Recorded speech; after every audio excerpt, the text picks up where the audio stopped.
Bueno, mi nombre es Sofía Benuti, yo soy médica coordinadora de la terapia intensiva del Hospital Italiano.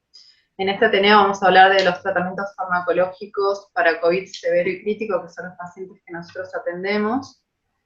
Primero una definición de cuáles son las características de estos pacientes. El COVID severo se define epidemiológicamente como presencia de disnea, taquipnea con frecuencia mayor a 30 por minuto, desaturación menor a 93%, PAFI menor a 300 y la presencia de infiltrados pulmonares mayores al 50% de ambos campos.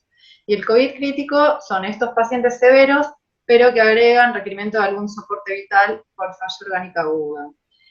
Lo que se vio en las distintas series es que alrededor del 14% de los pacientes que desarrollan COVID sintomático llegan a tener un COVID severo con una mortalidad menor al 10%, pero el 5% de los pacientes con COVID sintomático pueden desarrollar enfermedad crítica y la mortalidad varía de entre las distintas series en distinto momento de esta pandemia, pero va entre el 20 y el 50%, en algunas series es todavía superior. Bueno, como voy a hablar de distintos tratamientos farmacológicos, hago un mínimo resumen de cuáles son los mecanismos de infección viral. El virus ingresa a las células que infecta por dos mecanismos, una es a través de la fusión de la membrana y otra es por vía endocítica. Esto está acá, no sé si lo pueden ver en el paso 1.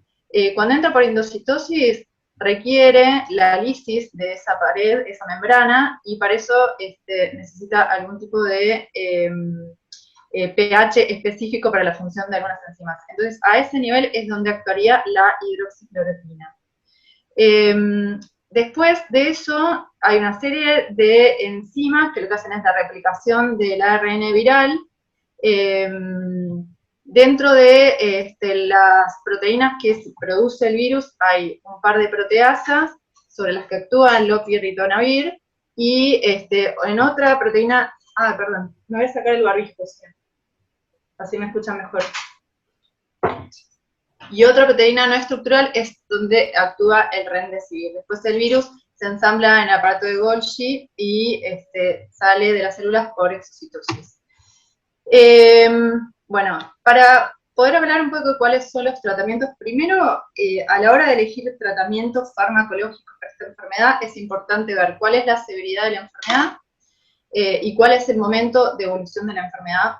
¿Y esto por qué? Porque desde el punto de vista teórico, fisiopatológico, uno pensaría que todo lo que son mecanismos antivirales tiene más sentido utilizarlos al principio de la enfermedad, que es cuando tiene el pico de replicación viral, y que los agentes que son inmunomoduladores tiene más sentido aplicarlos al final de la enfermedad. O digamos, cuando la enfermedad ya está evolucionado y lo que más genera daño es la respuesta inmune del organismo contra la infección. Vamos a hablar primero del remdesivir como agente antiviral. El remdesivir es un análogo nucleótido que inhibe las ARN polimerasas, ARN dependientes, que son estas proteínas no estructurales que tienen mucho que ver en la transcripción y replicación viral. Requiere una conversión intracelular a su metabolito activo y es una droga que no es nueva, sino que fue creada para tratamiento de virus ébola y que tiene función también sobre otros virus ARN. Bueno, el primer trabajo que vamos a hablar con remdesivir es el ACT1, que fue publicado el año pasado en la New England. Es un ensayo clínico aleatorizado de 1000 pacientes, y lo que se vio como resultado fue que el uso de remdesivir daba un menor tiempo a la recuperación y al alta, pero no mostró beneficios en mortalidad, y es un trabajo que fue comparado contra placebo. Y un análisis post-hoc mostró mayor beneficio en pacientes con COVID severo no crítico. El tema es que en este trabajo, acá se ven las curvas de Kaplan-Meier y el beneficio que sería en la recuperación de los pacientes que recibieron remdesivir versus placebo. Este trabajo lo que tiene es que la gran mayoría de los pacientes, o sea, 900 de 1000, eran pacientes que tenían COVID severo no crítico, por lo tanto la potencia para demostrar beneficio en la población crítica es baja. Y acá se ve también los resultados del mismo trabajo, como los pacientes que estaban al momento de la randomización recibiendo oxígeno y con una duración de síntomas menor a 10 días, eran los que mostraban más beneficio. El siguiente trabajo es el Solidarity, que es el estudio que desarrolló la OMS. Es un ensayo clínico randomizado, open label, o sea, digamos, no está cegado, y tiene 4 ramas de tratamiento. Dentro de ellas está el remdesivir, y la quinta es el tratamiento estándar. O sea, no comparan contra placebo. Incluyó 400 hospitales en más de 30 países, miles de pacientes, y lo que se vio en ese trabajo es que el remdesivir no se asoció a una reducción de la mortalidad ni de la tasa de ventilación mecánica en los pacientes que lo recibieron. De nuevo, este estudio tiene como debilidad que la gran mayoría de los pacientes no eran pacientes críticos, sino que eran pacientes con COVID moderado a severo. Bueno, estos son los mismos los resultados del estudio Solidarity, en donde se muestra que no tiene un beneficio claro a nivel de mortalidad, digamos, en los distintos subgrupos de pacientes. Y lo mismo con las curvas de Kaplan-Meier.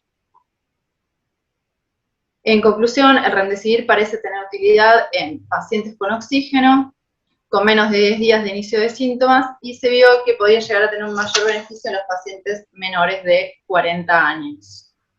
Por lo tanto, su uso es una recomendación débil en este momento. La siguiente droga de la que vamos a hablar es la cloroquina, hidroxicloroquina, que fue algo que estuvo bastante en boga el año pasado, a principios del año pasado. Bueno, son drogas antimaláricas que tienen un efecto inmunomodulatorio y además antiviral in vitro sobre el SARS-CoV-2. El mecanismo es este que habíamos hablado, el cambio de pH a nivel de las vesículas. La acitromicina es un antibiótico que también posee un efecto antiviral in vitro, y el uso combinado surge de un estudio observacional que tenía 6 pacientes en el cual el clearance viral fue más rápido en los que estaban recibiendo esta combinación. Entonces de ahí surgió la pregunta para los posteriores estudios. Bueno, el primer estudio que vamos a ver es el Recovery, que es un gran ensayo clínico realizado en Reino Unido. En este caso, 1.500 pacientes recibieron hidroxicloroquina y el control fueron 3.500 pacientes. Al igual que el estudio Solidarity, tiene varias ramas de tratamiento y se compara no contra placebo, sino contra estándar. El 60% de los pacientes estaban recibiendo oxígeno al momento de la randomización y el 16% estaba en ventilación mecánica. O sea, nuevamente hay una mayoría de pacientes moderados y severos no críticos, y con una mediana de inicio de síntomas de 9 días al momento de la randomización. Y los resultados es que vieron que había una menor probabilidad de alta con vida a los 28 días en los pacientes que recibieron hidroxicloroquina, y una mayor duración de la hospitalización. Y más riesgo de evolución a ventilación mecánica o muerte entre los pacientes que no estaban ventilados al momento de recibir al ser randomizados. Acá se ven bien las curvas en donde hay una tendencia a una mayor mortalidad, si bien no fue significativo, una mayor mortalidad en el grupo que recibió hidroxicloroquina versus el tratamiento usual. El siguiente estudio que también evaluó la hidroxicloroquina es el estudio Solidarity, que ya lo habíamos mencionado previamente. Si bien tampoco mostró resultados estadísticamente significativos, se ve que hay una pequeña tendencia a que haya mayor mortalidad en el grupo que recibió hidroxicloroquina, por lo que se recomienda fuertemente no usar estas drogas. Y la combinación de hidroxicloroquina, citromicina, que también son todos estudios publicados en revistas grandes. Esto se evalúa en pacientes con COVID leve o moderado, hospitalizados, o sea, sin oxígeno o con oxígeno a bajo flujo, 500 pacientes, 7 días desde el inicio de síntomas, y no vieron resultados significativos ni en el estado clínico a los 14 días, requerimiento de ventilación mecánica, ni mortalidad. Este estudio lo que tiene es que tiene baja potencia, porque justamente tuvieron pocos eventos, o sea, hubo pocos muertos, porque los pacientes estaban relativamente sanos, eran leves o moderados. También lo mismo se recomienda fuertemente usar esta combinación de drogas. Tuvieron alta tasa de complicaciones arrítmicas con esta combinación. La ivermectina es un antiparasitario que tiene también actividad in vitro sobre el SARS-CoV-2. Necesita concentraciones mucho más altas de droga que las dosis habituales para tratamiento antiparasitario. Faltan ensayos clínicos contra placebo para poder evaluar la utilidad de esta droga. Y encontré este trabajo, la verdad que me pareció como el más grande que había, que se publicaba en CHEST este año, que es una cohorte retrospectiva multicéntrica que compara ivermectina versus otros tratamientos, y dentro de esos otros tratamientos incluye una gran variedad de posibilidades. Y en esta cohorte retrospectiva los resultados sugieren una reducción de la mortalidad que fue significativa, y lo que hicieron fue 196 pacientes incluidos en la cohorte fueron machados por propensity score, y también vieron una reducción en la mortalidad con ivermectina. No se recomienda su uso fuera de ensayos clínicos, es interesante, es algo como para seguir evaluando, pero para nada para utilizarlo en la población general. Lopinavir-ritonavir es un inhibidor de la proteasa que está aprobado desde hace muchos años para el tratamiento del VIH. Tiene el antecedente de alguna utilidad con el SARS y el MERS, pero se publicaron estos trabajos el año pasado en donde evaluaban la utilidad de estas drogas, y la realidad es que no se pudieron mostrar beneficios en mortalidad, ni en tiempo de ventilación mecánica, ni en mejoría del estatus clínico en pacientes con COVID severo. El recovery tuvo muy baja tasa de efectos adversos graves, pero el estudio chino que se publicó, 14% de los pacientes tuvieron que suspender la medicación por intolerancia digestiva, por lo tanto no se recomienda usar estas drogas para tratamiento. Los corticoides, que digamos, son los primeros inmunomoduladores que vamos a ver, la dexametasona en particular, es uno de los pocos tratamientos que tenemos en este momento con beneficio probado para COVID. Este es el estudio Recovery, que ya lo habíamos mencionado previamente. La rama de dexametasona incluyó 2.100 pacientes que fueron randomizados para recibir 6 miligramos día por 10 días de dexametasona. Y esto sí, mostró una reducción de la mortalidad global a los 28 días de un 20%. Y el análisis de subgrupos mostró que el beneficio fue mayor en pacientes que estaban en ventilación mecánica invasiva y en aquellos que tenían requerimiento de oxígeno sin ventilación mecánica, ¿sí? O sea que el mayor beneficio es en pacientes que están con un COVID severo, o sea, con requerimiento de oxígeno, o COVID crítico, que todavía es mayor el beneficio. Acá se ve bien como claramente hay mayor beneficio los que tienen ventilación mecánica invasiva, oxígeno, y no en aquellos que no están recibiendo oxígeno. Se recomienda usar. Plasma de convalecientes e inmunoglobulinas, que también hubo mucho, bueno, esto básicamente es el concepto de qué es la inmunización pasiva, que es básicamente administrarle anticuerpos a aquellos pacientes en los cuales todavía no hay un desarrollo de la propia inmunidad, con el objetivo de neutralizar al virus, por lo que tendría más sentido aplicarlo en los estadios al principio de la infección, donde uno necesitaría neutralizar el virus, y no más adelante cuando ya el paciente tiene algún desarrollo de anticuerpos propios. Por eso es importante el concepto de temporalidad cuando uno va a utilizar inmunización pasiva.